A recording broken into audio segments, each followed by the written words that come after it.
Hi friends, ഇന്ന് ഞാൻ വന്നിട്ടുള്ളത് വെറും 3 ചേരുവകൾ ഉപയോഗിച്ചിട്ട് എളുപ്പത്തിൽ തയ്യാറാക്കിയെടുക്കാൻ പറ്റുന്ന കർക്കിടകക്കഞ്ഞിയുടെ റെസിപ്പി ആയിട്ടാണ്.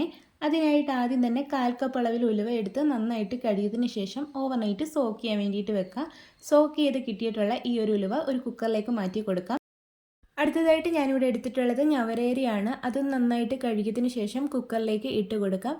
എന്നിട്ട് ഇതിലേക്ക് ആവശ്യമായിട്ടുള്ള വെള്ളവും കൂടി ഒഴിച്ചിട്ട് ഇത് കുക്ക് ചെയ്യാൻ വേണ്ടിയിട്ട് വെക്കാം കേട്ടോ.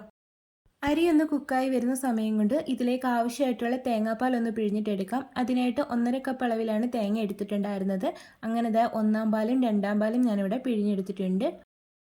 അപ്പോഴേക്കും അരിയും ഉലുവയൊക്കെ നന്നായിട്ടൊന്ന് കുക്കായി കിട്ടിയിട്ടുണ്ടായിരുന്നു. ഇനി ഫ്ലെയിം ഒന്ന് ഓൺ ചെയ്ത് കൊടുത്തിട്ട് 2-ാം പാൽ ഒന്ന് ഒഴിച്ചു കൊടുക്കാം.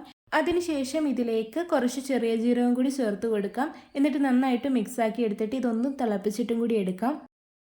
തിളച്ച് വന്ന കഞ്ഞിയിലേക്ക് ഇതിലേക്ക് ആവശ്യമായിട്ടുള്ള ഉപ്പ് കൂടി ഒന്ന് ചേർത്ത് കൊടുത്തിട്ട് നന്നായിട്ട് മിക്സ് ആക്കിയിട്ട് എടുക്കാം.